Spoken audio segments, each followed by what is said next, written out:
Hello friends, welcome back in this video session of pharmaceutical analysis. So today we will be discussing the basic terms involved in titrations. So we are aware titrations are very fundamental methods of analysis. It is a very classical method of analysis, and there are various types of titrations based on what kind of reaction it is undergoing. So before actually starting with the titrations, we need to understand the basic terms or the terminologies involved in these titrations. So let's get started. So the first is the titrametric analysis, or we also refer this as a volumetric analysis. Okay, so these methods are also referred as volumetric methods of analysis or titrametric methods of analysis. So it is a quantitative chemical analysis where we are interested in finding the concentration of the analyte or the amount of analyte present in a given sample. We convert it into purity, percentage purity, or the molarity or normality. So it is a quantitative chemical analysis carried out by determining the volume of a solution of accurately known concentration. So that we refer it as a standard solution, or we also refer it as a titrant. So this is a solution usually we keep in the burette, right, and this is prepared with the use of standards, usually the primary standards, or we can use it secondary standards, and these are of known concentration. Okay, so this is required to react quantitatively with a measured volume of solution of your substance whose purity or the concentration you want to find out. So this is what we do in titrametric analysis or volumetric analysis. This is called as a titrametric analysis because it is a titration. It is a stoichiometric chemical reaction. Based on what reaction we are doing, we can refer it as a acid base titration or complexometric titration, and this is also referred as a volumetric method of analysis because we are measuring the amount, in other words we are measuring the volume of standard solution consumed by the analyte which is in the conical flask, right. So how much volume has been consumed to show the color change or to complete the reaction chemically, that we refer it as a volumetric analysis. So it is a quantitative chemical analysis which we carry out for determining the volume of solution of accurately known concentration which is required to react quantitatively with a measured volume of solution, usually your analyte or the titrant which we want to find out. Or we can also define it is a titrametric analysis, volumetrically measures the amount of reagent often called a titrant required to complete a chemical reaction with that of the analyte. So this is a definition of titrametric analysis or volumetric analysis. Now the next term is a titrant, right. So we have to spell it correctly. It is a titrant. So this is a solution involved or used in a titration to determine the concentration of an unknown solution, right. So we have usually the two major solutions in the titration. The one whose concentration we need to find out, that is usually the analyte, and that we take in general way we usually take it in a conical flask, and in the burette we take the solution of known concentration. So this solution what we are taking in the burette, we usually refer it as a titrant, and it is prepared from the standard substances, so we know the concentration of that, right. So this is a solution of known concentration which we refer it as a standard solution, and that is delivered by the burette into a known quantity of the solution, right, for finding the concentration. The next is a titrant, or it is referred as the analyte. Okay, so the previous was it is a titrant, now it is a titrant, or we can refer this as a analyte. So this is a substance that we need to analyze, we need to find out the concentration of this substance, and this we usually refer it as a titrant or the analyte. So this is usually taken in the conical flask, or we can take it in a iodine flask. So here, right.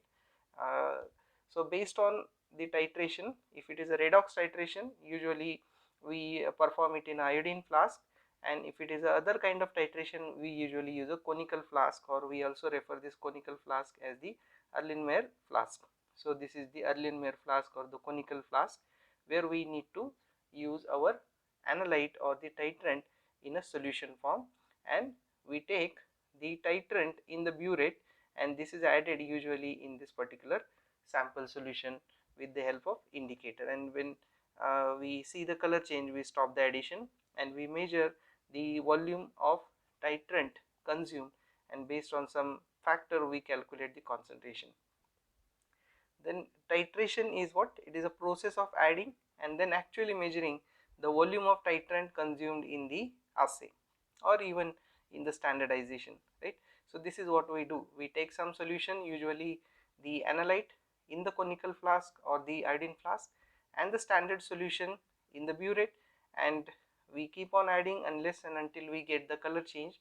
So that is indicating the completion of the reaction, that is the stoichiometry of the reaction. And this particular process, what we are doing, adding and measuring the quantity of the standard solution, and in turn we get the concentration of the sample, this we refer it as a titration. Then coming to the standard solution. So in analytical chemistry, a standard solution is a solution containing a precisely known concentration of an element or the substance, and this is usually referred with the help of some standards. So known weight of solute we weigh, and this known weight of the solute is dissolved in a particular solvent, and we get a particular or specific volume. So we may prepare the standard solution in the volume of 100 ml or 500 ml or 1 liter based on the requirement, and we can use that for the titration.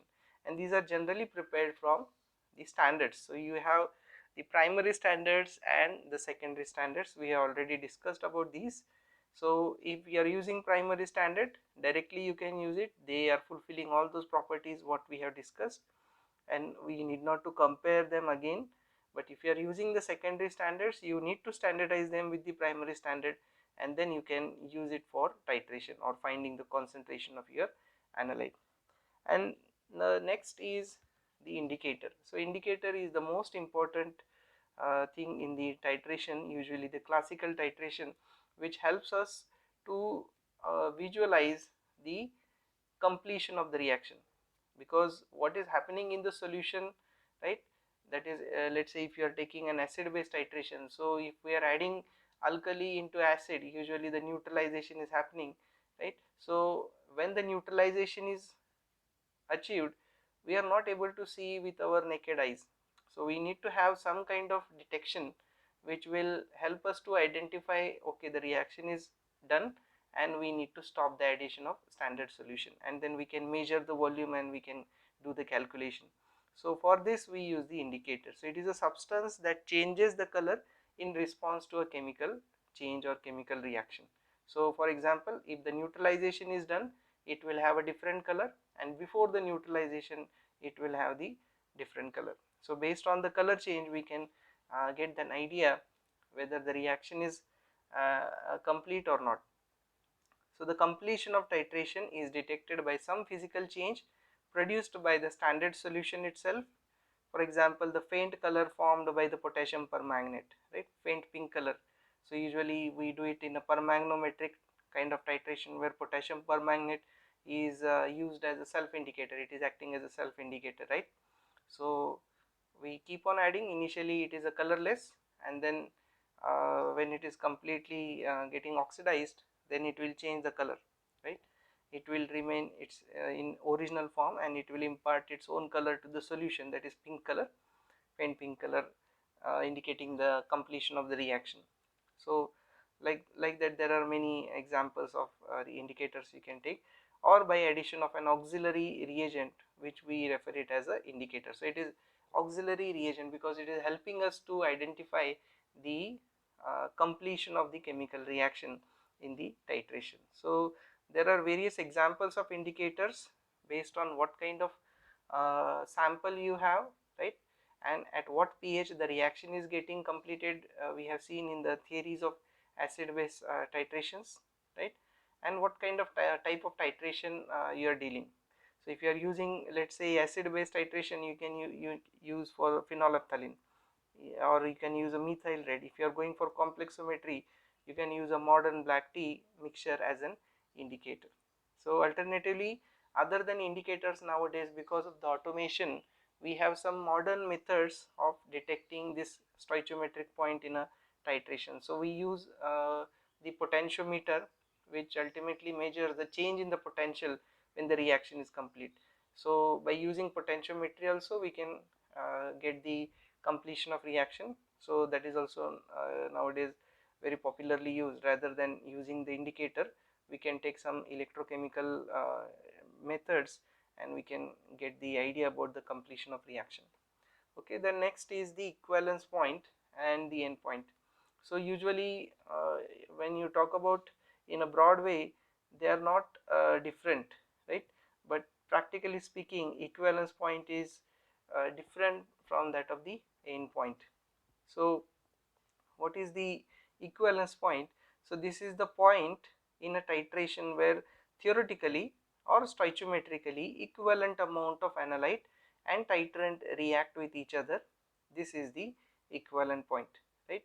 So let's say if I am doing the acid based titration, okay, I have the acid in the burette and alkali in the flask.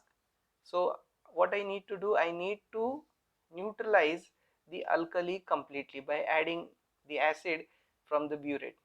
So the moment at which all the alkali has been neutralized by the acid in the burette, that we refer it as a stoichiometric or the equivalence point. So equivalence point is also referred as a stoichiometric point. So this is the practical point at which the chemical reaction is complete. It is a stoichiometric point, right? And once this stoichiometric point is achieved, right, the next drop of the standard solution will actually bring the change in the color, right?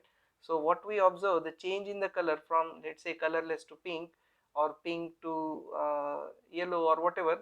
So this color change is actually produced after the equivalence point. Okay, this is the color change doesn't happen at the equivalence point.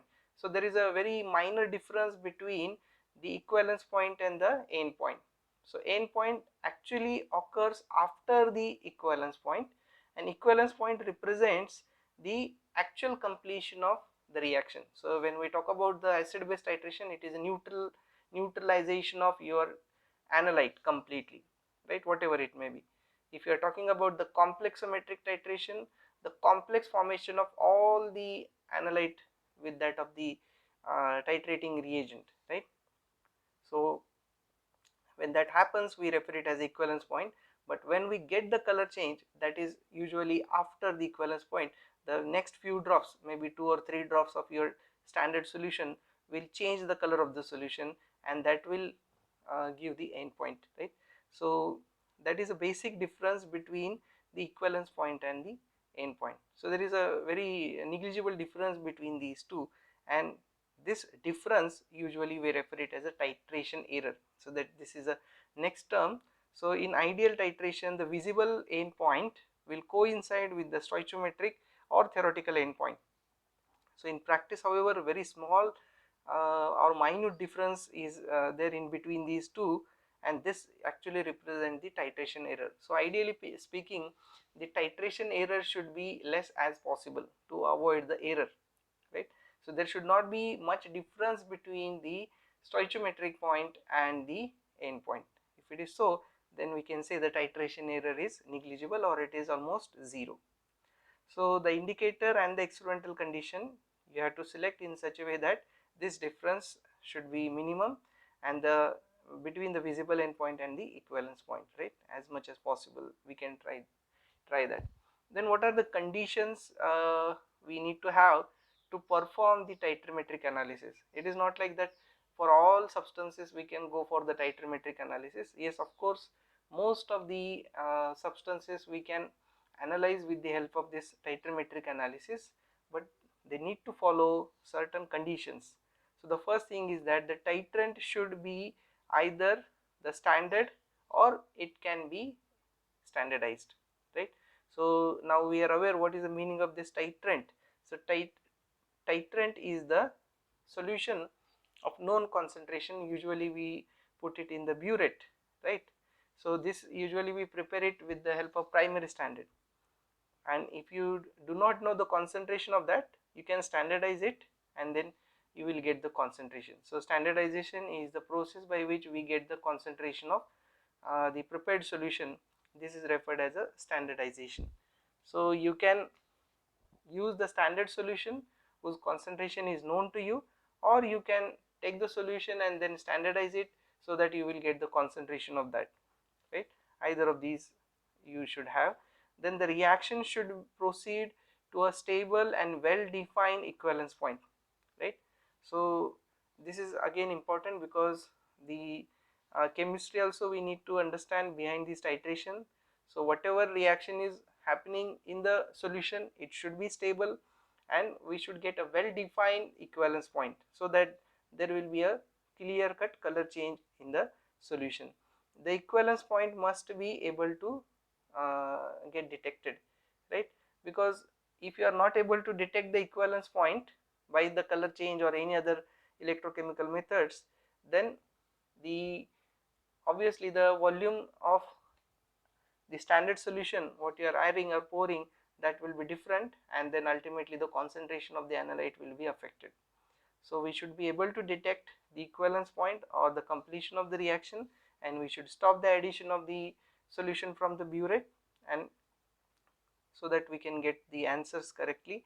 Then the titrants and the samples volume or mass must be accurately known, right?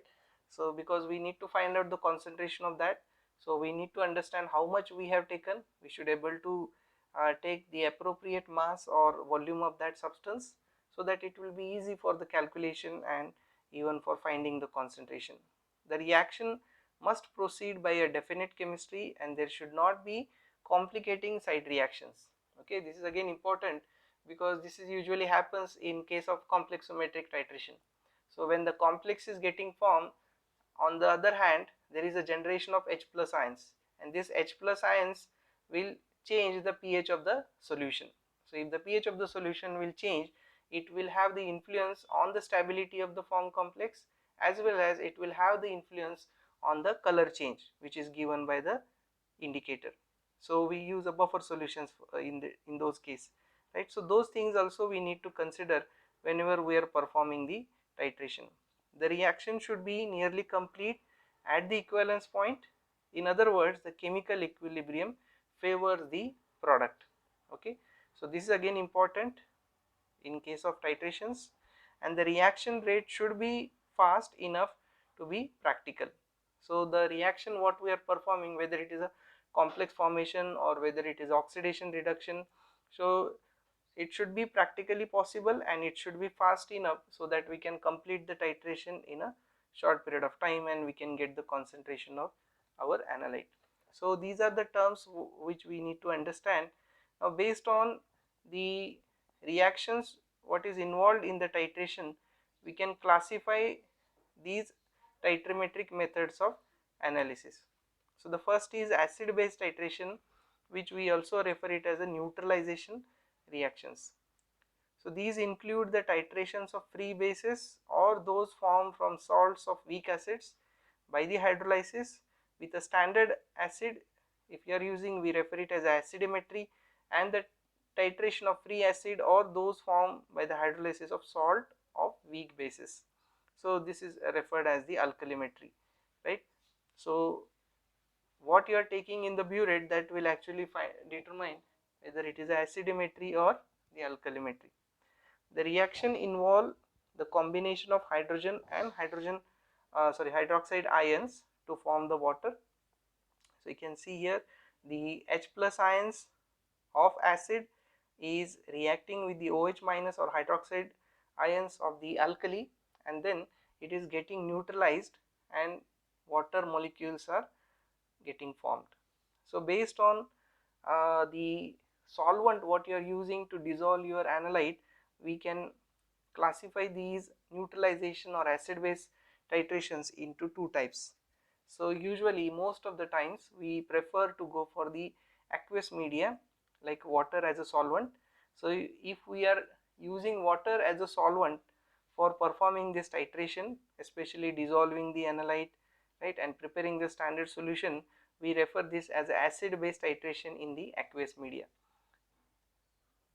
When we go for the non-aqueous media, especially the pharmaceuticals which are having weakly acidic or weakly basic in nature and they have low solubility in the aqueous solvents, then we have to go for the non-aqueous solvents.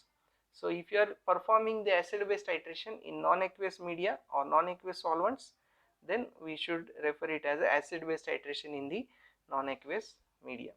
Then second is a precipitation reaction, or they are also referred as Argentometric titration. Okay, so these depend upon the combination of ions to form a simple precipitate, as in titration of silver ion with a solution of chloride. Okay, so we use usually the silver nitrate here, and you can see the silver nitrate will dissociate into Ag plus and NO3 minus, and then your analyte, it may be a KCl or NaCl whose concentration we want to find out. So this Ag plus ion can combine with the chloride ions, and this will form the product as a silver chloride AgCl, and this is usually insoluble. So this is going to precipitate and it will change the color of the solution. The precipitated form will have a different color than the earlier form, which is usually the clear form, and we get the equivalence point and we can do the calculations. So in this case, sorry, here it is a ethylene diamine, by mistake it is there. So usually here we use a silver nitrate as a reagent, precipitating reagent, and there are different types of these precipitation reactions or the titrations. So first is a direct or simple precipitation titration, where we use only the indicator, your sample in the solution form, and the precipitating reagent usually in the burette. So this is referred as a Morse method, or this is the direct or simple precipitation type of titration. The second is a indirect kind of precipitation titration, and this is referred as the Wollard's method. And finally the third type is the adsorption indicator, or it is also referred as a Fudgens method. So we will discuss in detail when we are talking about each of these titrations in detail, and this is just a overview of types of titrations or classification of reactions in the titrometric analysis. The next is a complex formation reaction, or we refer it as a complexometry. So as the name indicates here, the complex is getting formed. So it depends upon the combination of ions other than hydrogen or hydroxide ion to form a soluble slightly dissociated ion or compound, as in the titration of solution of cyanide with the silver nitrate. So you can see here the cyanide ions are getting associated with the silver, and this is getting formed. So this is a complex kind of product is getting formed. So this is basically due to the donation of electrons by the cyanide to the electropositive silver. Okay, so this complex is getting formed. This is basically an coordinate complex, and this is the chemical reaction involved in this particular type of titration. So here we use ethylene diamine tetraacetic acid. Usually we use a disodium salt of EDTA, and this is very important and widely used complexing agent in all these complexometric type of titration. And based on again the reaction and the method, we can classify these complexometric titrations into direct or simple complexometry, back or residual complexometry, and the replacement complexometry. So these are the subtypes of these complex forming reactions or complexometric reaction. And then finally we have the oxidation reduction reaction, which we also refer it as a redox reaction. So reactions involving change of oxidation number or transfer of electrons among the reacting substances. And the standard solutions, it could be either oxidizing agent or it could be a reducing agent. So based on the nature of the sample or the analyte, we can select the standard solution in the burette. It could be oxidizing or it could be a reducing agent. So based on that, again we can classify these redox titrations into 5 sub titrations. So that is the permanganometry. So the first is a permanganometry, which is again a popularly used. So we know the potassium permanganate is used here, and that's why they are referred as a permanganometry. So based on reaction of oxidation with the potassium permanganate, right, they are referred as a permanganometry. Second is a iodometry and iodimetry. So these are the reactions basically involving the iodine. So in case of iodometry, we usually liberate the iodine in a chemical reaction, and the liberated iodine or the generated iodine is back titrated with some standard solution. In case of iodimetry, it is referring to the direct titration of iodine, where iodine is taken and is titrated with your analyte. Then the third is a chromatometry. So here the oxidation by the action of potassium dichromate, that is K2Cr2O7, so that is mainly used as a standard solution in the burette, and these titrations are referred as a chromatometry. Then we have a bromatometry, or it is also referred as a bromometry, in which we use a potassium bromate KBrO3 as a standard solution. And then the cerimetry, where the ceric ammonium sulfate is used as oxidizing agent, and we perform the titration with this particular ceric ammonium sulfate. We refer it as a cerimetry. So these are the various kinds of titration based on what kind of reaction it is undergoing. Then we have discussed the subtypes of these titrations. We have discussed the criteria which is required to perform the titration or to use the titration for a particular sample, and we have also now familiarized with the basic terms involved in the titration. Thank you.